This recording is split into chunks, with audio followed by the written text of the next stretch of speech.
અમદાવાદમાં થોડાક દિવસ પહેલાં જે પ્લેન ક્રેશની દુર્ઘટના સામે આવી હતી ને આ ઘટનામાં 240થી વધારે લોકોએ જીવ ગુમાવ્યા હતા। આ ઘટનાના સંદર્ભમાં સિવિલ હોસ્પિટલમાં મૃતદેહના ઠેર ઠેર ઢગલાઓ જોવા મળ્યા હતા। આ સ્થિતિ પરિવારજનો આઘાતમાં સરી પડ્યા હતા। ડીએનએની ટેસ્ટ માટે પરિવારજનોની લાંબી લાઈનો પણ જોવા મળી હતી। છેલ્લા 5 દિવસથી મૃતદેહ સોંપવાની કાર્યવાહી છે તે સિવિલ હોસ્પિટલ પ્રશાસન દ્વારા કરવામાં આવી રહી છે। અત્યાર સુધીમાં 190 ડીએનએ મૃતદેહોના મેચ થયા હોવાની વિગતો સામે આવી રહી છે। 157 જેટલા પરિવારજનોને મૃતકોના પાર્થિવ દેહ પરિવારને સોંપવામાં આવ્યા છે। સિવિલ હોસ્પિટલમાં સારવાર દરમિયાન 2 દર્દીના મોત, બંને દર્દીના પાર્થિવ દેહ પરિવારને સોંપાય છે। 123 ભારતીય લોકોના પાર્થિવ દેહ સોંપાય છે, જ્યારે 32 વિદેશી લોકોના પાર્થિવ દેહ સોંપાય છે। 4 નોન પેસેન્જર પણ પાર્થિવ દેહ સોંપાય છે।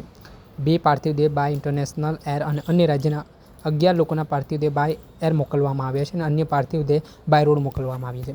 ત્યારે આ મામલે શું કહી રહ્યા છે સિવિલ હોસ્પિટલના સુપ્રિન્ટેન્ડન્ટ ડૉક્ટર રાકેશ જોશી, તે સાંભળી લો।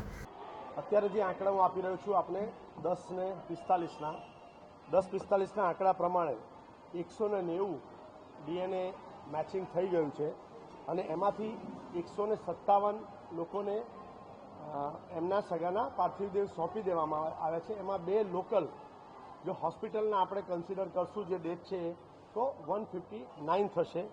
જે આ બાકીના 33 રહ્યા એમાંથી 5 લોકો થોડાક જ કલાકમાં લઈ જશે, એમની સાથે કોમ્યુનિકેશન થઈ ગયું છે। 10 લોકો અંડર પ્રોસેસમાં છે કે એ લોકો આવશે થોડાક સમયની અંદર। 15 લોકો એવા છે કે જે અગેઇન એમના બીજા કોઈ રિલેટિવની રાહ જોઈ રહ્યા છે અને એના ડિસ્ટ્રિક્ટ વાઇઝ ડેટા આપ જોશો તો અહીંયા આપણને મળી જશે। એમ જોવા જઈએ જો એનું બાયફર્કેશન કરીએ તો 123 ઇન્ડિયન લોકોને આપણે એમના સ્વજનનો પાર્થિવ દેહ આપી દીધો છે। 4 પોર્ટુગીઝ, 27 બ્રિટિશ, 1 કેનેડિયન નાગરિક અને 4 લોકો છે જે નોન પેસેન્જર।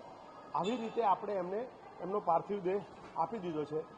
મેજોરિટી પાર્થિવ દેહ આપણે બાય રોડ મોકલવાની વ્યવસ્થા કરેલી છે, પરંતુ 2 નાગરિકને ઇન્ટરનેશનલ ટ્રાવેલ કરાવી અને મોકલ્યા છે, જ્યારે 11 લોકો છે જે બીજા સ્ટેટના હોવાથી બાય એર એમના સ્વજનના પાર્થિવ દેહ લઈ ગયા છે અને બાકી જોઈશું તો 129 જે આપણે બાય રોડ એમને ડિસ્પેચ કર્યા છે। બાકીની બધી જે ડિટેલ છે ડિસ્ટ્રિક્ટ વાઇઝ એ આમાં છે, એ આપણે મળી જશે। હા, ગઈકાલે સાંજે મોડી સાંજે વિશ્વાસ સ્વસ્થ જ હતો અને એનું ફેમિલી જે યુકેમાં હતું એ લોકો પણ બધા અહીંયા આવી ગયા હતા અને એ કોન્સ્ટન્ટલી એર ઇન્ડિયા સાથે કનેક્શનમાં હતા, હોસ્પિટલના ડૉક્ટર સાથે કનેક્શનમાં હતા અને એની ખૂબ ઈચ્છા હતી કે હવે મને આ હોસ્પિટલમાંથી આપ રજા આપો। સવારથી કહી રહ્યો હતો પણ પછી અલ્ટિમેટલી 7:30ની આજુબાજુ એનું પરિવાર એને લઈ ગયું છે। આપણે સાંભળ્યા હતા સુપ્રિન્ટેન્ડન્ટ સિવિલ હોસ્પિટલના ડૉક્ટર રાકેશ જોશી, તેમણે આ મામલે માહિતી આપી છે। પ્લેન ક્રેશ દુર્ઘટનામાં બચી ગયેલા મુસાફર વિશ્વાસને રજા આપી દેવા હોવાની વિગતો પણ સામે આવી છે અને હાલ જેમ જેમ ડીએનએ મેચ થઈ રહ્યા છે તેમ પ્રશાસન દ્વારા મૃતદેહ સોંપવાની કાર્યવાહી પૂરજોશમાં ચલાવવામાં આવી રહી છે। દર્શક મિત્રો, એન્કરેજ ન્યૂઝને લાઈક કરી લો, સબસ્ક્રાઇબ કરી લો અને શેર કરવાનું ભૂલતા નહીં।